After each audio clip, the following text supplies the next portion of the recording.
I am Dr. Mayama here again for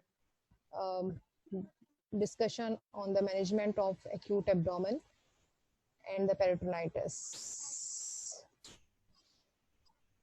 Hello, can you hear me?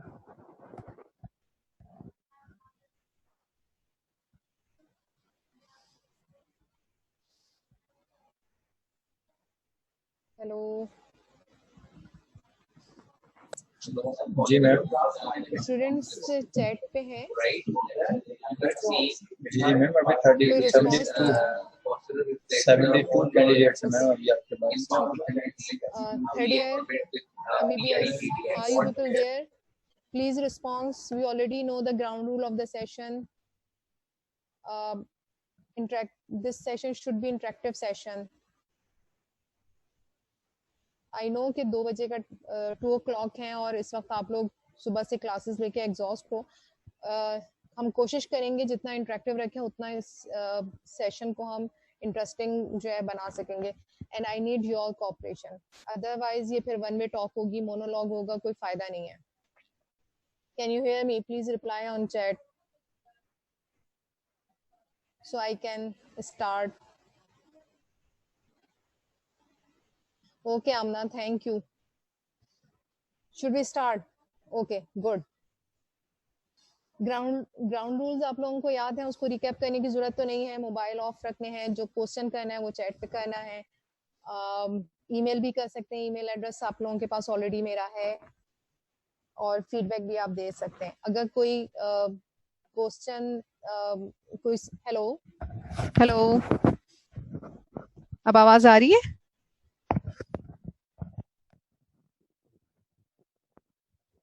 Is it okay now? Okay.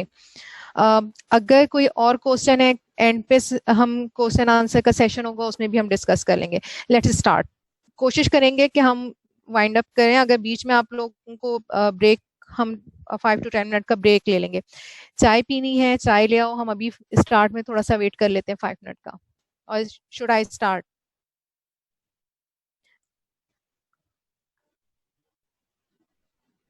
Again, we start with the scenario. We have 48-year-old female patient brought to ER with a complaint of epigastric pain for 2 days. इस scenario को गौर से सुनिएगा। अगर इस वक्त हम इसको solve नहीं कर सकेंगे तो एंड में हम इसको सॉल्व करेंगे इंशाल्लाह। She has epigastric pain for 2 days, which becomes severe and generalized since today morning. Pain is associated with vomiting. She moved her bowel yesterday.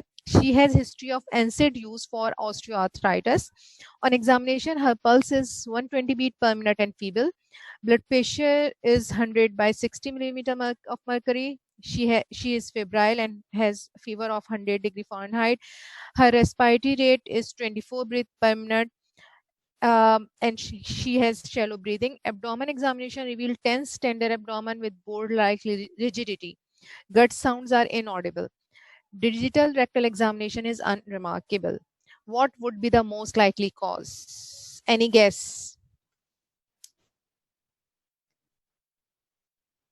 G. Peritonitis. Good. And what is the most likely cause of this peritonitis?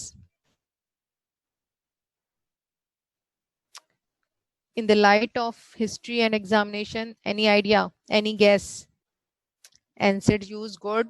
Good, Mohammed. Maham perforated ulcer. Good. Very good. Perforated ulcer where? Perforated peptic ulcer. Good. Good, Navera. Okay. What would be the most appropriate radiological investigation in this patient?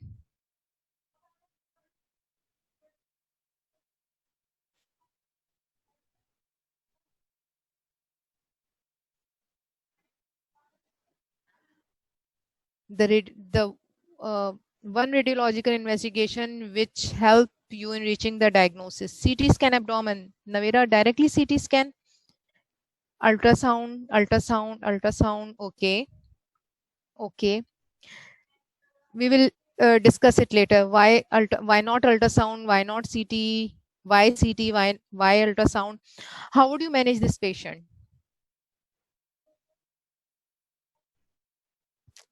चलो, management part क्योंकि हमें discuss करना है इसलिए हम अपने session में इसको डिस्कस करते हैं. Let's move on.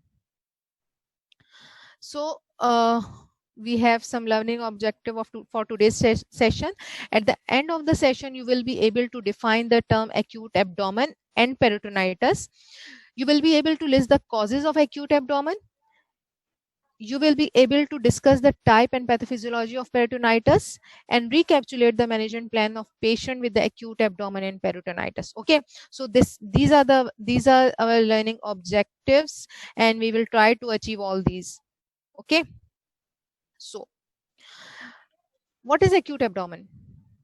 What do you understand by acute abdomen?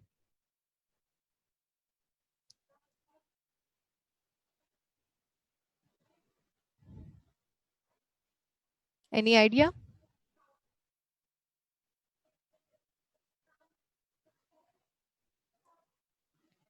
Needs surgical intervention. Sakina Mansoor.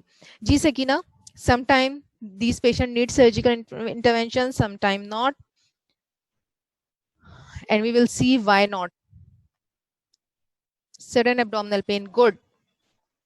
So acute abdomen is defined as sudden onset of severe abdominal pain of less than 24 hours duration. This 24-hour duration represents the acuteness or short onset of the disease. Okay. This resulting from the inflammation, obstruction, infarction, or perforation of the abdominal viscera. It encompasses various conditions ranging from the trivial to the life-threatening condition. This is the most common cause of the surgical emergency admission, but there are some medical causes of acute abdomen also. Clinical course may vary from minute to hours and hours to weeks. It depends. So acute abdomen is defined as the severe onset of the sudden onset of the severe abdominal pain. Okay. We will discuss peritonitis later. Now we will see the causes of the acute abdomen. So causes of the acute abdomen divided into surgical causes, medical causes, which are the intra-abdominal causes, and the extra-abdominal causes. So abdominal pain can occur due to the medical condition, due to the surgical condition, and due to the extra-abdominal condition. We have to identify those patients who need surgical intervention as a surgeon. Okay, we have to rule out medical causes of acute abdomen. This is the list of some medical causes, including acute pyelonephritis, diabetic ketoacidosis, hepatitis, inflammatory bowel disease, some gynecological problem, lead poisoning. And these are the extra abdominal causes: upper respiratory tract infection, lower lobe pneumonia, torsion of the testis. Torsion of the testis हम extra abdomen में लेते हैं, लेकिन वो surgical cause है. Hip and spine osteoarthritis. Now come to the surgical causes, which is our topic of interest. Acute appendicitis is the most common cause of the acute abdominal pain. It can occur at any age. Intestinal obstruction, including intussusception, inguinal hernia, obstructed inguinal hernia, peritonitis, inflamed Meckel's diverticulum, pancreatitis, and trauma. You already know, or you have some lecture on these topics individually, so we don't indulge in the in these topics separately. We just overview it. So now will focus the surgical causes. The surgical causes, as we already discussed, acute appendicitis. It depends on the quadrant where the organ lies and from which inflammation arises. So acute appendicitis, acute cholecystitis, diverticulitis, including Meckel's diverticulitis, acute pancreatitis, perforated peptic ulcer, intestinal obstruction, acute intestinal ischemia, testicular torsion, abdominal aortic aneurysm, GI hemorrhage, trauma, ectopic pregnancy. These are the causes of acute abdominal pain or acute abdomen. We have to investigate these all causes according to the patient history and examination findings. So this is the short management plan for the patient with the acute abdomen. You should take good history and do proper examination. You you will be able to make the provisional diagnosis on the basis of history and examination, that what is the organ of pain, what is the organ of pain in this patient, what is the site of origin of this pain. So as this patient has acute onset of the pain on basis of history, now on examination you can find no peritoneal signs and you can find peritoneal signs. um, in later slides we will be able to see what are the peritoneal signs in the acute abdomen. No peritoneal signs is non-tender abdomen. If patient has non-tender abdomen, you look for acidosis, you advise for ABGs and see for pH of the blood and the lactate level. If the lactate level is high, you advise for CT scan. अगर ischaemic cause है तो आप patient की angiography करवाएंगे. अगर bowl ischaemic है, सीटी पे जो करेक्टरिस्टिक होता है मेजेंट्रिक इस्कीमिया का, तो आप फिर सर्जरी का प्लान करोगे. ओके अगर थ्रोम्बोसिस है, मेजेंट्रिक वेनस थ्रोम्बोसिस स्टार्ट है, तो आप एंटीकोगुलेशन पे स्टार्ट कर दोगे. अगर पेरिटोनियल साइंस आ गए हैं जिसको हम पेरिटोनाइटिस कहते हैं, तो फिर आप अकॉर्डिंगली मैनेज करोगे. एक्सरे एब्डोमेन पेरिटोनाइटिस, हम इसको सबको डिटेल्स में आगे देखेंगे. लेकिन जब भी आपके पास कोई पेशेंट एक्यूट एब्डोमेन या एक्यूट एब्डोमिनल पेन के साथ आएगा, तो good history, good physical examination is the basis of the treatment. उसके अकॉर्डिंगली आप उसको फिर डिवाइड करोगे कि आपने किस लाइन ऑफ आपका प्लान ऑफ एक्शन क्या होगा. Okay so peritonitis is the presentation of acute abdomen. This is one presentation of acute abdomen. जरूरी नहीं है कि हर पेशेंट एक्यूट एब्डोमेन का पेरिटोनाइटिस के साथ आए. ठीक है, अगर पेरिटोनाइटिस के साथ वो आ गया है तो वो सर्जिकल डोमेन में आ जाता है most of the time. Okay so we have some question. ठीक है, now we are discussing peritonitis. तो हम कुछ क्वेश्चंस हैं जो हम क्लियर करेंगे before going into detailed discussion. Yes, ectopic pregnancy is also a cause of acute abdomen. So what is peritonitis? Any idea? What is peritonitis?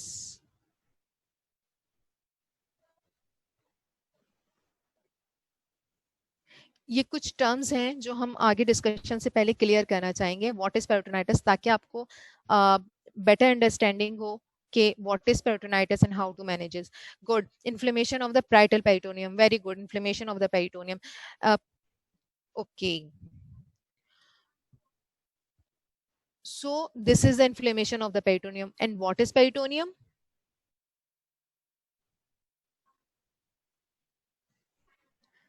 Good. Good, Samra. Inflammation of the peritoneum. And what is peritoneum?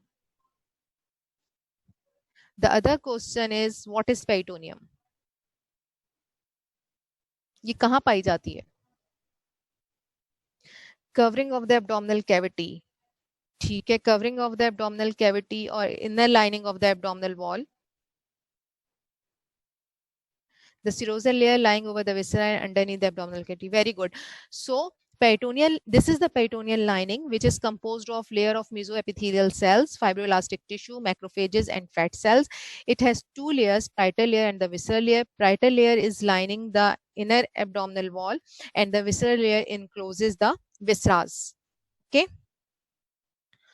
Good. You people have very good understanding. Area of abdomen. Okay. Let's move on. Another question.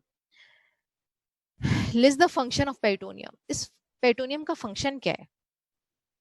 हमने ये देख लिया कि इसकी inflammation होगी तो peritonitis कहलाएगा. Peritoneum है कि अब ये पेरिटोनियम एलएमए ने रखी क्यों है? थिन सी एक लेयर है, अगर नहीं होती तो क्या होता जी? Guarding the viscera, support and protection of the viscera. Good. Protect viscera. ठीक, प्रोटेक्ट किससे करना है?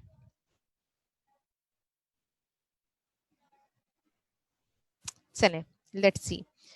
It allows some movement. Okay. Limit in spread of infection. Good. From infection. Okay. From trauma. Okay. Lela compartmentalization, good. They are peritoneal reflection, regulation of peritoneal fluid. Okay, let's see. In healthy condition, the function is to lubricate the viscera.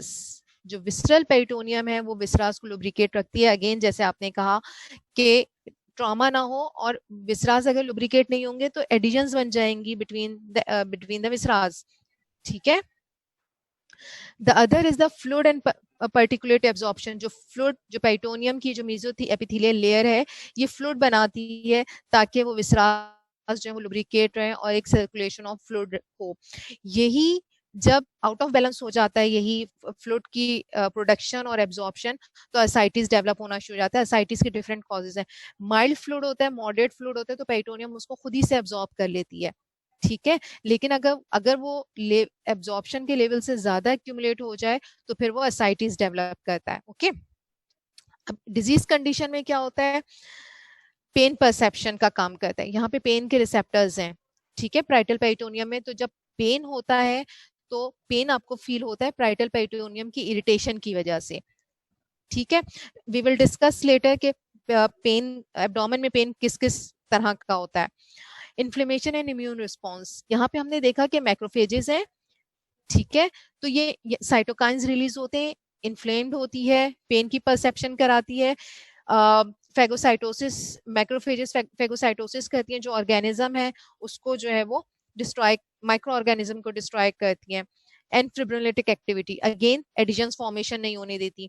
अगर अगर ये lubrication ना हो तो फिर जो विसरास हैं वो पेरिटोनियल वॉल के, एब्डोमिनल वॉल के साथ जो है वो अटैच हो जाएं, जैसे पोस्ट सर्जिकल फाइब्रोसिस होती है. Okay.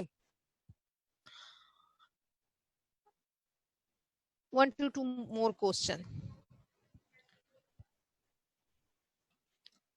What are the causes of peritoneal inflammation? Peritonitis होता क्यों है? एक लाइनिंग है, अल्लाह मियां ने रखी हुई है. ठीक है. वो फायदे की चीज है. Why it get infected or why it get inflamed? What are the causes? Bile pancreatic enzyme leakage. Very good, Hadiqa. Bacterial infection. Good, Mohammed.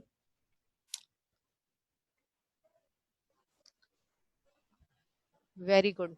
2 बजे भी आप लोग एक्टिव है माशाल्लाह से. This is a very good sign. Due to inflammation of underlying visceras. Very good, very good Navera. So you people have understanding कि in abdomen के अंदर कोई इन्फ्लेमेटरी प्रोसेस हो रहा है जो कि पेरिटोनियम को भी इन्फ्लेम कर रहा है. Ruptured visceras. Very good Mohammad.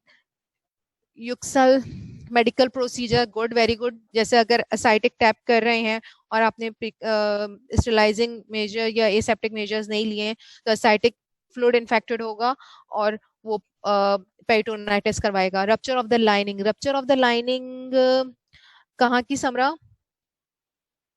Maryam. Perforation of any viscera into abdominal haemorrhage. Good. Let's move. So most of the time this peritoneal inflammation is caused by bacteria. These bacteria come from GI tract or may come from non-GI tract. ठीक है. non-GI tract में आता है fallopian tubes, pelvis के organ. ठीक है. जो outside the GI tract है. जो जीआई ट्रैक से आते हैं माइक्रो ऑर्गेनिज्म, उसमें मोस्ट कॉमन ऑर्गेनिज्म इकोलाई है. वी ऑल नो गट से आ रहा है. गट में इकोलाई है, एंटेरोबैक्टर है, स्ट्रेप्टोकोकस है, क्लेप्सिला है. ठीक है. ये ऑर्गेनिज्म जो है क्लॉस्ट्रीडियम है, ये जीआई से आते हैं. जो नॉन जीआई है, इंट्राएब्डोमिनल हेमरेज. बिल्कुल इंट्राएब्डोमिनल हेमरेज आफ्टर ट्रॉमा हदीका. जो नॉन जीआई है उसमें आपका गनोरिया है, neisseria gonorrhoea, streptococcal infection, streptococcal infections. Okay. Chemical peritonitis होता है, bile leak from the perforated gallbladder और post surgical post cholecystectomy bile leak, gastric secretion as in perforated due. Barium, अगर कोई contrast study की है कोई perforation के लिए और बेरियम एब्डोमेन में लीक हो गया है तो पेरिटोनाइटिस करवाएगा. ब्लड, इंट्रा एब्डोमिनल हेमरेज, जिस तरह से आपने कहा ट्रॉमा की हिस्ट्री है, गन शॉट है, तो इंट्रा एब्डोमिनल हेमरेज के में भी आपको पेरिटोनाइटिस का पेरिटोनिज्म के साइन मिलेंगे. ठीक है। एलर्जिक रिएक्शन, जो पहले जो ग्लव्स आते थे उसमें स्टार्च होता था, जो अब यूज नहीं होते, जो अब ग्लव्स यूज होते हैं उनमें स्टार्च नहीं होता, तो वो स्टार्च भी जो है वो पेरिटोनाइटिस करवाता था, allergic peritonitis. Trauma, operative handling, अगर आपने गट की हैंडलिंग पुअर की है और बहुत ज्यादा जो है इंट्राएब्डोमिनल कंटेमिनेशन थी, तो वो भी पेरिटोनाइटिस जो है वो करवाती है। या ये कि आपने इलेक्टिव सर्जरी की और उस वक्त से पहले पेरिटोनाइटिस नहीं था, आप किसी भी कॉज की वजह से इलेक्टिव सर्जरी के लिए गए और आपने एब्डोमेन के विसरास की हैंडलिंग अच्छी नहीं की या स्प्लेज हुई फीकल कंटेंट की, तो वो भी पेरिटोनाइटिस करवाता है। Ischaemia, strangulated bowel, obstructed inguinal hernia, okay. Volvulus and vascular occlusion as in the mesenteric ischemia. Okay, let's move on. What is the next question? How peritoneum get infected? अब ये तो सारे causes है ना, कि bacterial cause हो सकता है, केमिकल हो सकता है। अब ये बैक्टीरिया, ये केमिकल आते कैसे हैं? GI perforation, perforated appendix, perforated diverticulum, यहाँ से ऑर्गेनिज्म आएगा। ओके। ट्रांसम्यूरल ट्रांसलोकेशन, एक तो परफोरेटेड विसा से स्प्लिज हुई एब्डोमिनल कैविटी में, ऑर्गेनिज्म एब्डोमिनल कैविटी के अंदर स्प्लिज जो भी कंटेंट हुए उसके अंदर होते हैं, वो पेरिटोनाइटिस कॉज करेंगे, बैक्टीरियल पेरिटोनाइटिस। ट्रांसम्यूरल लोकेशन, यहाँ पे परफोरेशन नहीं है, ठीक है। जो गट की वॉल है वो इतनी इन्फ्लेम्ड है कि उसके थ्रू बैक्टीरिया की ट्रांसलोकेशन हो रही है, जैसे इस्केमिक बाउल है, intestinal obstruction, long intestinal obstruction में स्टेसिस होती है, गट का एडिमा होता है, ट्रांसलोकेशन ऑफ बैक्टीरिया होती है। इसी तरह से इस्केमिक बाउल है, ब्लड सप्लाई अच्छी नहीं है, एनाएरोब्स ग्रो कर रहे हैं, ट्रांसलोकेशन ऑफ बैक्टीरिया होगी। प्राइमरी बैक्टीरियल पेरिटोनाइटिस, ये हम देखेंगे कि क्या होता है। What exogenous contamination, drains, open surgery, trauma, peritoneal dialysis, अगर आपने कोई सर्जरी की है एब्डोमिनल और आपने एसेप्टिक मेजर्स नहीं लिए हैं, इंस्ट्रूमेंट स्टेरिलाइज नहीं है, आपने इस एसेप्सिस का वो नहीं किया, कंसीडर नहीं किया है, तो वो कॉज होगा पेरिटोनाइटिस का। Okay. Peritoneal dialysis again catheter related. Female genital tract, pelvic inflammatory disease, pelvis में इन्फ्लेमेटरी प्रोसेस है, वो एक्सटेंड कर गया है एब्डोमेन में, it will cause peritonitis and it is again bacterial peritonitis. Haematogenous spread, septicaemia, बहुत rare है, किसी और कॉज की वजह से सेप्टिसीमिया हुआ, वो भी पेरिटोनाइटिस करवा सकता है। सो we will discuss acute abdomen, we will discuss the causes of acute abdomen. Now we will move, after reviewing the definition and the causes of peritonitis, now we come to the type of the peritonitis, which is our third objective. Okay.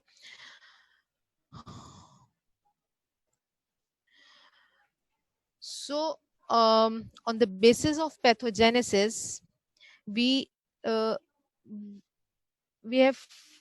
classify the peritonitis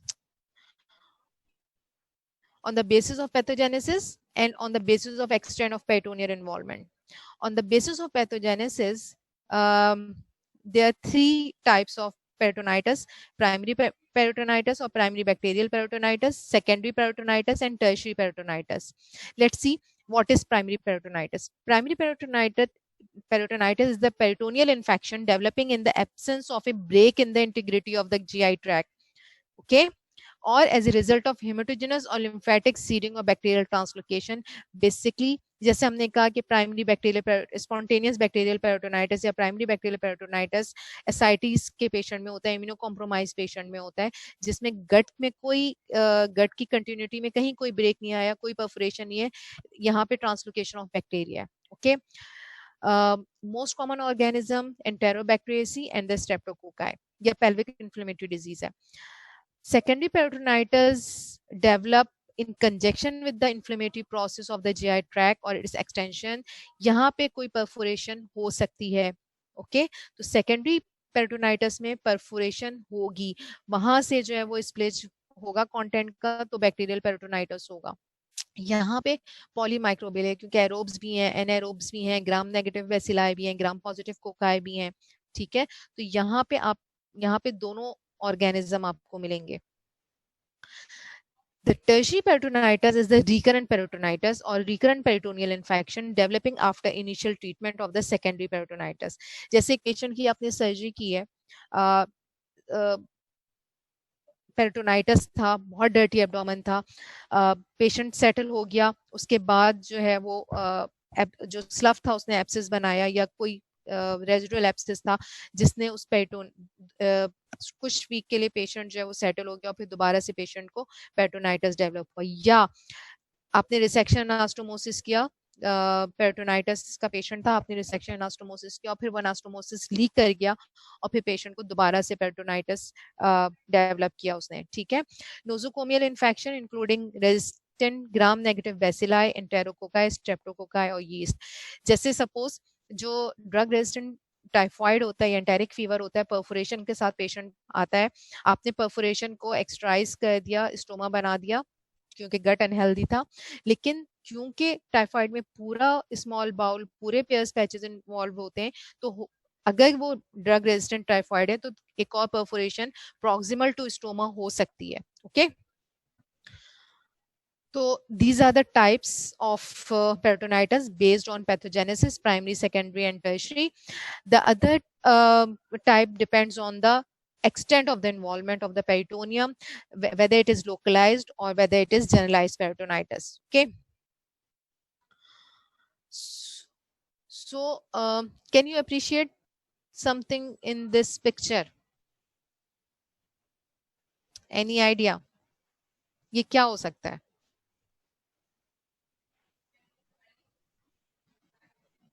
इसमें कुछ appreciate हो रहा है, कुछ pick हो रहा है इस पिक्चर में? एब्डोमिनल कैविटी है, ठीक है, good, localise. Can you appreciate this green colour, bile staining the gut in the right hypochondrium or in the right upper quadrant, okay? So this splage is localized, is just in the upper half or upper quadrant of the abdomen. So this is example of the localized peritonitis.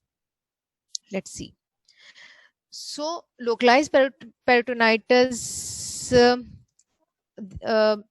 peritonitis is become localized due to some factors. There are some anatomical factors and there are some other factors which do not or which can't spread the infective process to whole peritoneum. Okay, so what are the anatomical factors?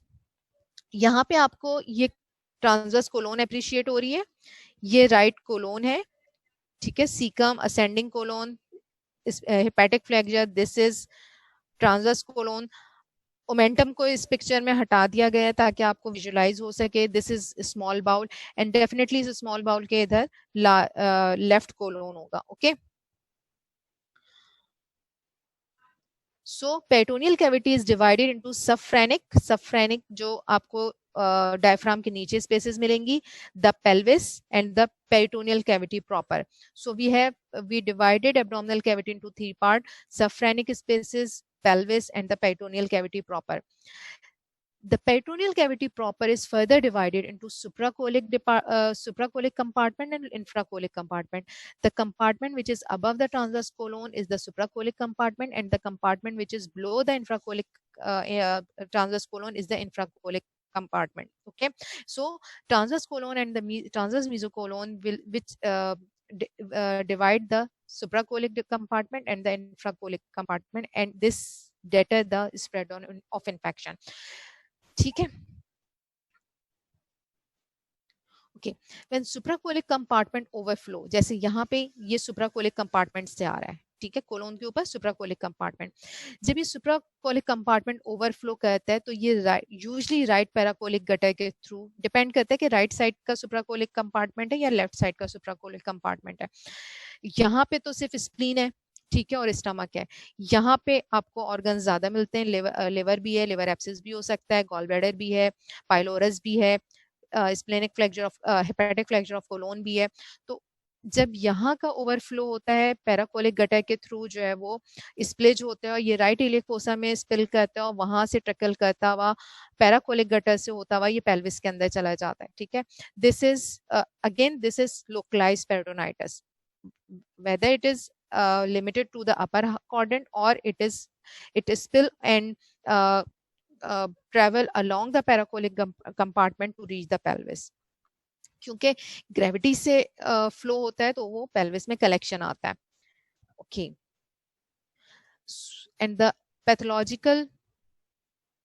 pathological features factors are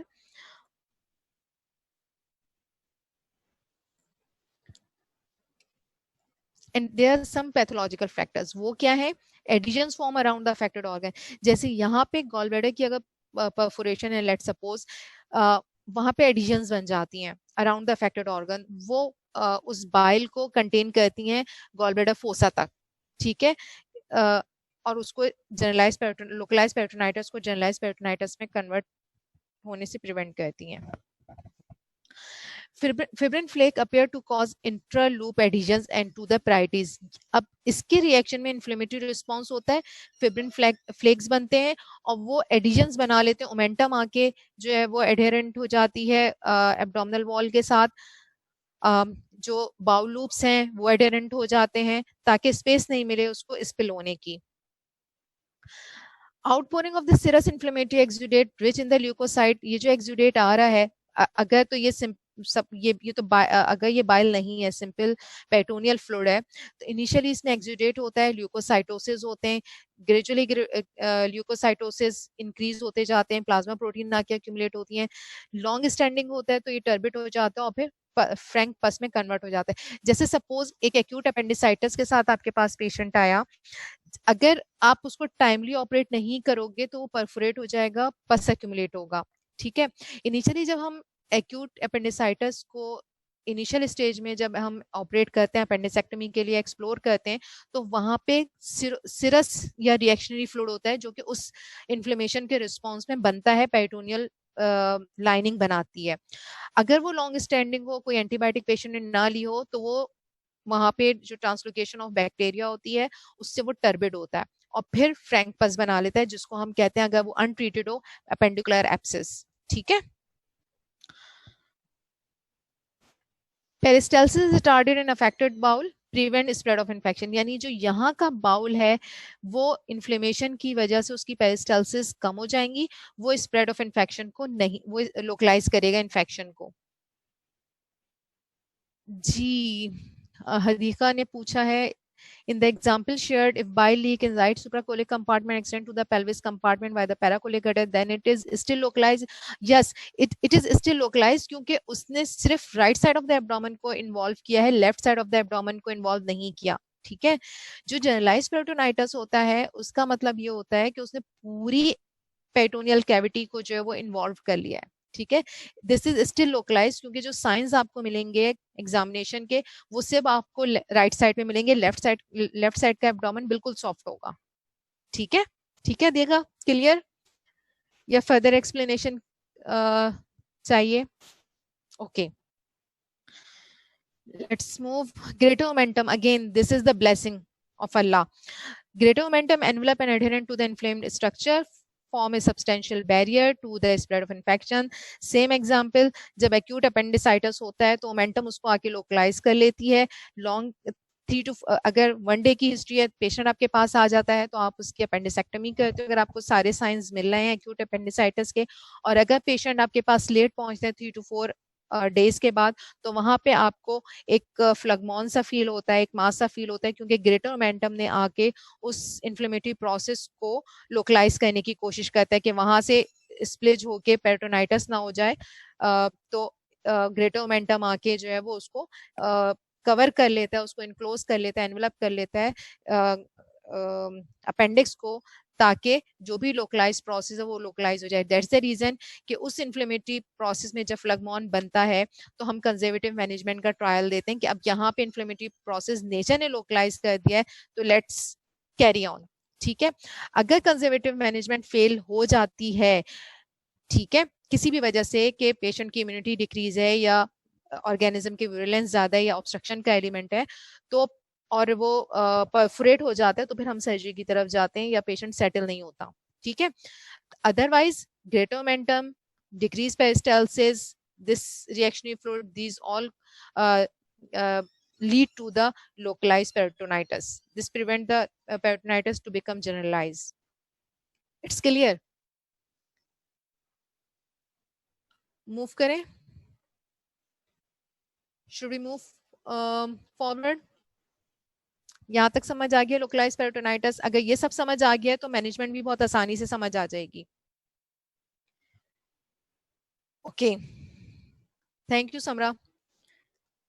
okay, now generalise peritonitis. वहां पे आपने देखा था basically ये green colour bile भी हो सकता है, ये ग्रीन कलर रिप्रेजेंट कर रहा है पेरिटोनियल कंटेमिनेशन को और एक्सटेंट ऑफ पेरिटोनियल कंटेमिनेशन को.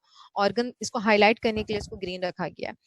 आपने पिछली इमेज अगर याद करो तो वहां पे जो भी प्रोसेस था वो लोकलाइज था. Now it become generalise. जो अगर हम पैराकोलिक गटर की भी बात कर रहे थे ना हदीका, तो वहां पे पैरा साइडों से होके नीचे पेल्विस में आ रहा था, ठीक है. लेकिन अब यहाँ इसने लेफ्ट साइड ऑफ एब्डोमेन को भी कवर कर लिया है और ये नीचे पेल्विस तक डेफिनेटली इन्वॉल्व कर रहा है पेल्विस को भी. लेकिन now this is the generalise process. Okay, अब ये लोकलाइज प्रोसेस जनरलाइज प्रोसेस में कैसे कन्वर्ट होता है या स्टार्ट ही जनरलाइज प्रोसेस कैसे होता है? Speed of the peritoneal contamination is the prime factor in the spread of peritonitis. क्या मतलब?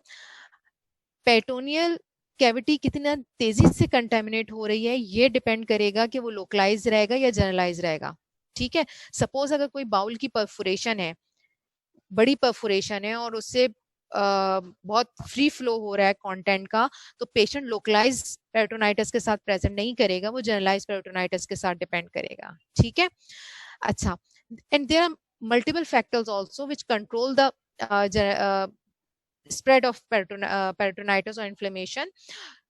Cause of the peritonitis, जैसे अभी हमने कहा कि अगर कोई परफोरेशन बड़ी है, जैसे टाइफाइड का पेशेंट है, एंटेरिक परफोरेशन है, आइलियम में है, बड़ी है, वो पेशेंट एकदम से मतलब बहुत शॉर्ट हिस्ट्री के साथ सिवियर सडन एब्डोमेन पेन के साथ आपके पास प्रेजेंट करेगा. Okay, gut perforation proximal to the obstruction. Suppose के स्मॉल बाउल की ऑब्स्ट्रक्शन है, इलियोसिकल जंक्शन का ट्यूबरक्लोसिस है, वहां पे नैरोइंग है, पीछे की सारी जो वॉल है ऑब्स्ट्रक्शन की वजह से डायलेटेड है, डिस्टेंडेड है, उसके अंदर एक्यूमुलेशन ऑफ फ्लूइड है, ठीक है. उसके प्रॉक्सिमल जब परफोरेशन होगी तो डेफिनेटली वहां पे प्रेशर है उस बाउल में, तो वो तेजी से स्प्रेड करेगा, ठीक है. डिजीज गट परफोरेशन, जैसे भी हमने डिस्कस किया टाइफाइड को, अनास्टोमोटिक लीक, अनास्टोमोसिस अगर आप कर रहे हैं और अनास्टोमोसिस का किसी भी वजह से फेलियर हो गया, चाहे वो टेक्निकल हो या और कोई रीजन हो, पेशेंट की अपनी जनरल कंडीशन हो, वो भी उसमें भी जो है वो स्प्रेड रैपिड होगा. विरुलेंस ऑफ द ऑर्गेनिज्म, जैसे भी हमने डिस्कस किया था कि ड्रग रेजिस्टेंट टाइफाइड है या मल्टीपल ऑर्गेनिजम्स हैं, पॉलीमाइक्रोबियल है ये, तो अगर विरुलेंस ऑफ ऑर्गेनिज्म ज्यादा है तो भी पेरिटोनाइटिस लोकलाइज नहीं रहेगा, जनरलाइज हो जाएगा, अगर एंटीबायोटिक को रिस्पॉन्स नहीं करा, प्रॉपर एंटीबायोटिक नहीं मिली है. Patient immunological status, immuno compromise patient, diabetic patient, HIV patient, patient on steroid, old age patient, इनमें पेरिटोनाइटिस ज्यादा जल्दी डेवलप होता है. Stimulation of the gut peristalsis by the injection of food, purgative and enema. वहां पे हमने कहा था कि पेरिस्टाल्सिस लोकलाइज पैरालिटिक आइलियस हुआ, उसने उसको जो है वो लोकलाइज कर दिया. यहाँ पे अगर किसी भी वजह से गट की पेरिस्टाल्सिस इंक्रीज हो रही है, पेशेंट में पेट में दर्द है फिर भी फूड इनटेक कर रहा है, या कॉन्स्टिपेटेड है, क्योंकि एक्यूट एब्डोमेन में कॉन्स्टिपेशन भी एक सिम्टम है, कॉन्स्टिपेटेड है, किसी ने एनेमा दे दिया, या जो हम डुफलैक और इस तरह के पर्गेटिव सिरप्स होते हैं ये उसने ले लिया, तो भी जो है वो गट की मोटिलिटी इंक्रीज होगी और जो लोकलाइज प्रोसेस था वो जनरलाइज हो गया. इसीलिए कहते हैं कि इस तरह के पेशेंट्स को आप एनेमा या कोई पर्गेटिव ना दें. Disruption of the localise collection, किसी भी वजह से वो जो लोकलाइज कलेक्शन थी वो लोकलाइज नहीं रही, डिस्टर्ब हो गई, वो जो फाइब्रस एक बैंड बना था वो डिस्टर्ब हो गया, तो वो जनरलाइज हो जाएगी. Okay, now come to the pathophysiology of the peritonitis. हमने बहुत सारे एटियोलॉजिकल फैक्टर देखे, हमने ये देखा कि लोकलाइज पेरिटोनाइटिस क्या होता है, जनरलाइज पेरिटोनाइटिस क्या होता है, ठीक है. पैथोफिजियोलॉजी भी हमने किसी हद तक वहां पे कवर कर ली. यहाँ पे हम एक ओवरव्यू देख रहे हैं. Due pathophysiology depend on the causative factor or underlying disease process, which results in the inflammation of the peritoneal cavity. This inflammation may lead to the abscess formation. अगर बहुत लॉन्ग स्टैंडिंग हो तो अंदर abdominal cavity में वो content जो है वो पस में कन्वर्ट हो जाते हैं. फीकल कंटेमिनेशन भी हो सकती है. लार्ज बाउल का अगर कोई परफोरेशन है, दिस इज जो ऑर्गेनिज्म एब्डोमिनल कैविटी में माइक्रो ऑर्गेनिज्म एब्डोमिनल कैविटी में रिलीज हो रहे हैं, वो वहां से ब्लड में एब्जॉर्ब होंगे. ब्लड में जब एब्जॉर्ब होंगे तो पेशेंट सेप्सिस में जाएगा. अगर तो सेप्सिस टाइमली मैनेज हो गया है तो पेशेंट रिकवर हो जाएगा. अगर वो सेप्सिस या पेशेंट का जो डिजीज प्रोसेस था वो टाइमली एड्रेस नहीं हुआ, अगर उसको सर्जरी की नीड है तो आपने सर्जरी करनी है. अगर ये सर्जरी मेडिकल कॉज है कोई उसका, तो आपने उसको अगर मेडिकली ट्रीट नहीं किया तो पेशेंट का वो जो सेप्सिस है वो इंक्रीज होगा. सेप्सिस के बाद वो सर्स में जाएगा, मल्टी ऑर्गन फेलियर में जाएगा, देन अल्टीमेटली पेशेंट सरवाइव नहीं करेगा. ठीक है, तो बेसिकली जो प्रॉब्लम है पेरिटोनाइटिस में, peritonitis is a serious condition which can lead to death if not address appropriately and timely. ठीक है, तो जो साइटोकाइंस इंटरल्यूकेंस इन्फ्लेमेशन की वजह से रिलीज हो रहे हैं, ये सब अल्टीमेटली लोकलाइज इन्फ्लेमेशन के बाद ये सब सिस्टमिक इन्फ्लेमेशन का पार्ट बन जाएंगे, और फिर जो साइटोकाइन स्टॉर्म है और जो उसके इन्फ्लेमेशन की सिक्वली हैं वो डेवलप करेगा patient. Okay, so we want to treat patient with the peritonitis on emergency basis. Okay, ऐसा नहीं है कि आपने एडमिट कर लिया और पेशेंट को आप वेट करवा रहे हैं कि करते हैं. Okay, let's move on the management part which is our main stay. So now we will discuss the management plan of patient with acute abdomen and peritonitis, and I hope कि जो अभी तक हमने डिस्कस किए हैं, हमारे learning objectives हैं, वो हमने अचीव कर लिए होंगे. Can you please repeat how peritonitis causes death? Beta, peritonitis lead to systemic inflammation. Sepsis के बाद systemic inflammatory response syndrome develop करेगा अगर आपने ट्रीट नहीं किया, और सिस्टमिक रिस्पॉन्स के बाद फिर पेशेंट मल्टीपल ऑर्गन फेलियर में चला जाता है. क्यों? क्योंकि जो सर्स है, सेप्सिस है, उसमें वेजोडाइलेटेशन हो रही है, पेशेंट हाइपोटेंशन में जाएगा, अफेक्टिव ब्लड फ्लो नहीं होगा, अल्टीमेटली पेशेंट का रीनल इस्कीमिया होगा, रीनल सर्कुलेशन डिक्रीज होगी. रीनल सर्कुलेशन के बाद जो है वो फिर पेशेंट रीनल शटडाउन में जाएगा, एक्यूट रीनल फेलियर, वो सारी सिक्वेली जो है वो फिर शुरू हो जाएंगी. ठीक है, तो वो चीजें हम नहीं चाहते, हम इसीलिए पेरिटोनाइटिस को टाइमली एड्रेस करना चाहते हैं. ठीक, ओके, अब तक हमने अपने लर्निंग ऑब्जेक्टिव, जो हमारे 3 लर्निंग ऑब्जेक्टिव थे, हमने अचीव कर लिए. आगे बढ़े या पीछे कुछ करना है, क्योंकि अब ये मैनेजमेंट प्लान है हमारा लास्ट लर्निंग ऑब्जेक्टिव. जी, नवेरा, समरा, उस्मान, मोहम्मद, क्या टाइम क्या हो गया है? वी हैव 25 मिनट्स और हम इसको वाइंड अप करेंगे. Okay, good. Okay, let's move.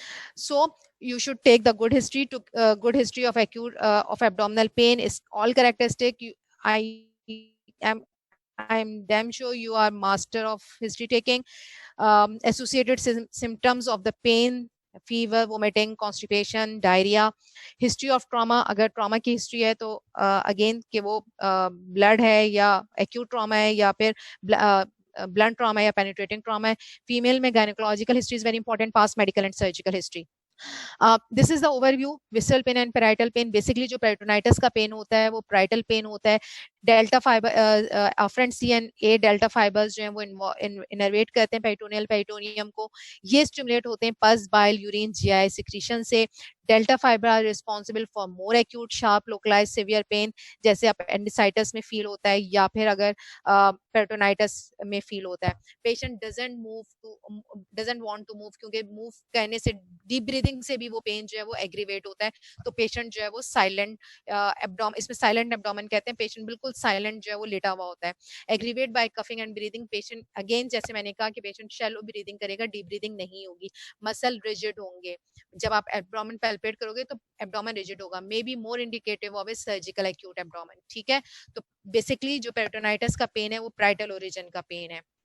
Okay, patient has two type of features, constitutional symptoms जिसमें पेशेंट को फीवर भी होगा, लेथार्जिक होगा, वीकनेस होगी, पेशेंट टेकिकार्डिया होगा बट फीबल पल्स होगी, ठीक है, अगेन हाइपोटेंशन की वजह से। टेकिकार्डिया इसी वजह से होगा कि बीपी लो होगा, उसको कंपनसेट करने के लिए कार्डियक आउटपुट ज्यादा चाहिए, तो पेशेंट टेकिकार्डिक होगा। टेकिपनिया जैसे अभी हमने कहा कि शैलो ब्रीदिंग कर रहा होगा तो उसका रेस्पिरेटरी रेट ज्यादा होगा क्योंकि ऑक्सीजनेशन नहीं हो रही होगी। रेस्टलेस होगा पेन की वजह से। वोमिटिंग हो रही है इसलिए डिहाइड्रेटेड होगा। ओरली कुछ नहीं ले रहा, वोमिटिंग की वजह से, पेन की वजह से, क्योंकि खाता है तो पीता है तो पेन बढ़ता है, तो पेशेंट ओलिगोयूरिक भी होगा। दीज सिम्टम्स लीड टू, अगर ये कंटिन्यू रहे ये सारी पैथोफिजियोलॉजी, तो ये जाती लीड करती है मल्टीपल ऑर्गन फेलियर पे, डिसओरिएंटेशन। डेफिनेटली जब पेशेंट डिहाइड्रेटेड होगा, ओलिगोयूरिक होगा, सेप्सिस में होगा, तो पेशेंट डिसओरिएंटेड भी होगा। रिफ्रैक्टरी शॉक, रिफ्रैक्टरी शॉक हम उसको कहते हैं, अल्टीमेटली वो स्टेज आ जाती है जो रिफ्रैक्टरी शॉक की कहलाती है, कि पेशेंट को आप हाइड्रेट करते हैं, पेशेंट जो है वो रिस्पॉन्ड नहीं करता अगर ये सेप्सिस की तरफ चला जाए, ठीक है, फिर यहाँ पे आपको और मेडिकेशन देनी पड़ती है। साइन दूसरा फैक्टर्स हैं sign that reflect the parietal peritoneum irritation, जैसे अभी हमने कहा टेंडरनेस मिलेगी, पेरिटोनियम इरिटेट हो रही है, टेंडरनेस मिलेगी, रिबाउंड टेंडरनेस मिलेगी, गार्ड होगा, एब्डोमेन डिस्टेंडेड होगा क्योंकि गट आईएस में चली गई है, एब्सेंट गट साउंड, ठीक है। तो these are the constitutional symptom signs and these are the localized sign or abdominal examination which are due to the parietal irritation. Investigation कौन सी करनी है, सिंपल है, इमरजेंसी में आया है, अब लंबी चौड़ी इन्वेस्टिगेशन नहीं करवाएंगे, टारगेटेड इन्वेस्टिगेशन करवानी है ताकि आप अपने डायग्नोसिस तक रीच करें और पेशेंट को सर्जरी के लिए प्रिपेयर करें। कंप्लीट ब्लड पिक्चर, इसमें आपको हीमोग्लोबिन डिपेंड करेगा। यूजली पेशेंट का डिहाइड्रेशन की वजह से हीमोग्लोबिन और हीमोक्रेट इंक्रीज होता है। टीएलसी, अगर सेप्सिस में है पेशेंट तो जरूरी नहीं है कि आपको टीएलसी इंक्रीज मिले, यानी डब्ल्यूबीसी काउंट इंक्रीज मिले। सेप्सिस के पेशेंट में डब्ल्यूबीसी काउंट डिक्रीज भी हो सकता है, टाइफाइड के पेशेंट में डब्ल्यूबीसी काउंट डिक्रीज भी होता है, न्यूट्रोपीनिया होता है इन पेशेंट को, ठीक है। अगर सेप्सिस में पेशेंट है तो प्लेटलेट काउंट भी डिक्रीज मिल सकता है अगर इतना लेट प्रेजेंटेशन है। Urea creatinine electrolyte, again dehydrated patient है, यूरिया इंक्रीज होगा, क्रिएटिनिन इंक्रीज होगा, आपने प्री रीनल कॉज को आइडेंटिफाई करना है। इलेक्ट्रोलाइट इम्बैलेंस होगा क्योंकि इस पेशेंट को वोमिटिंग हो रही है, सोडियम कम होगा, पोटेशियम कम होगा, ठीक है। सीरम अमाइलेज लाइपेज आपने करवाना है एक्यूट पेंक्रेटाइटिस को रूल आउट करने के लिए। सी रिएक्टिव प्रोटीन, अगेन ये इन्फ्लेमेटरी प्रोसेस बता रहा है। एंड एबीजीज आपको करवानी है अगर पेशेंट सेप्सिस में है, मेटाबॉलिक एसिडोसिस की पिक्चर देखने के लिए कि इस कितना बुरा एसिडोसिस है, ठीक है। Radiological investigation, x-ray abdomen erect and supine, जिसमें आप एक कॉज आइडेंटिफाई करना चाहते हैं कि पेरिटोनाइटिस का कॉज क्या है। अल्ट्रासाउंड एब्डोमेन यूजुअली बहुत ज्यादा हेल्पफुल नहीं होता, CT scan abdomen last choice है, ठीक है, क्योंकि इमरजेंसी में हर वक्त हर जगह सीटी स्कैन की एक फैसिलिटी नहीं होती, तो जो इजीएस्ट और सिंपलेस्ट इन्वेस्टिगेशन आपके पास है वो एक्सरे एब्डोमेन इरेक्ट है। अगर इक्विवोकल साइंस हैं, प्लस माइनस लगता है, आपको कॉज कंफर्म नहीं हो रहा, आइडेंटिफाई नहीं हो रहा, तो फिर आप सीटी स्कैन की तरफ मूव करते हैं, otherwise most of the time x-ray abdomen erect जो है वो काफी होता है to make the diagnosis or provisional diagnosis. This is X-ray abdomen erect. You can appreciate the free gas in the diaphragm. This is the diaphragm. Here you can appreciate the free air under the diaphragm, ठीक है। अगर आपने x ray करवाया है और ये free air under diaphragm आ गई, इसका मतलब है कि परफोरेटेड हॉलो विस्कस परफोरेशन है जो कि ड्यूडेनम से लेके रेक्टम तक कहीं पे भी हो सकती है और उसकी वजह से पेशेंट ने पेरिटोनाइटिस डेवलप किया है। The treatment is the surgical exploratory laparotomy, ठीक है। 10 to 15% केसेस में एक्सरे एब्डोमेन पे परफोरेशन के बावजूद भी जो है वो एयर नहीं आती है, ठीक।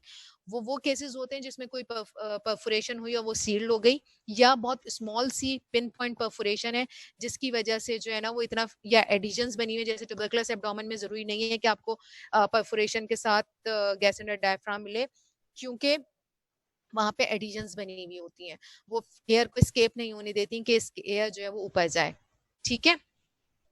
तो usually x-ray abdomen, erect x-ray abdomen पे आपका डायग्नोसिस किसी हद तक बन जाता है। अगेन अगर आप यहाँ देखो तो this is intestinal obstruction with the free gas under diaphragm, ठीक है। तो यहाँ पे पेशेंट ने इंटेस्टाइनल ऑब्स्ट्रक्शन के साथ प्रेजेंट किया था, बाउल में कहीं कोई परफोरेशन हुई proximal to the obstructing point, और पेशेंट ने जो है वो गैस अंडर डायफ्राम आ गई है। The treatment is again the general care of the patient, good analgesia आपने देना है क्योंकि पेशेंट को सीवियर पेन है, डीप ब्रीदिंग नहीं कर रहा, इलेक्ट्रोलाइट इम्बैलेंस को आपने करेक्ट करना है, एनजीटीयू पास करनी है ताकि स्टमक डिकम्प्रेस हो, बाउल डिकम्प्रेस हो, पेशेंट का पेन कम हो, आयो चार्टिंग करनी है ताकि आपको पता हो पेशेंट को कितना फ्लूइड और देना है, आपने उसको ओवरलोड नहीं करना है क्योंकि इसकी वेसल्स लीकी हैं, थर्ड स्पेस लॉस होगा तो एडेमा डेवलप करेगा, पल्मोनरी एडेमा में जाएगा पेशेंट। ब्रॉड स्पेक्ट्रम एंटीबायोटिक जो उन कॉजिटिव एजेंट्स को जिसमें एनारोब और एरोबिक कवर सारा होगा, gram negative gram positive cover, वो आपने एंटीबायोटिक सेलेक्ट करनी है, ऐसा नहीं कि सिर्फ ग्राम पॉजिटिव कवरेज वाली एंटीबायोटिक हम इन पेशेंट को दे दें।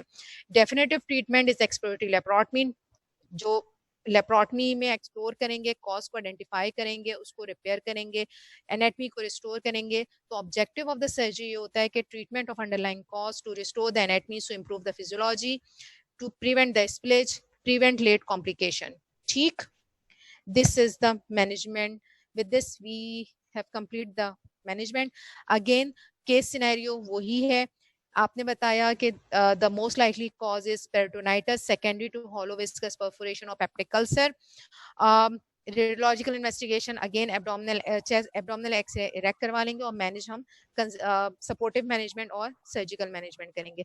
दिस इज द समरी जिसमें आपका क्लिनिकल मैनिफेस्टेशन है, रिस्क फैक्टर्स क्या हैं, प्रीवियस सर्जरी एक्टोपिक, डायग्नोसिस के लिए सीबीसी, चेस्ट एक्सरे, पेरिटोनियल इलाज पहले करते थे अब नहीं करते हैं, और आपने ट्रीट करना है, सपोर्टिव ट्रीटमेंट है, और साथ में जो है वो इलेक्ट्रोलाइट इम्बैलेंस को करेक्ट करना है, कॉम्प्लिकेशन को प्रिवेंट करना है, पेन को डिक्रीज करना है और सर्जरी की तरफ प्रोसीड करना है।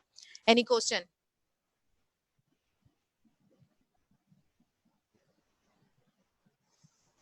Okay, these are the reference books.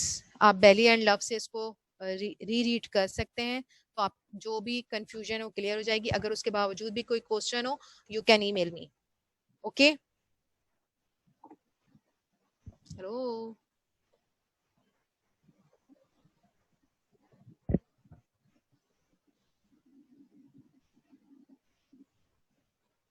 Madam मैं कर दूं?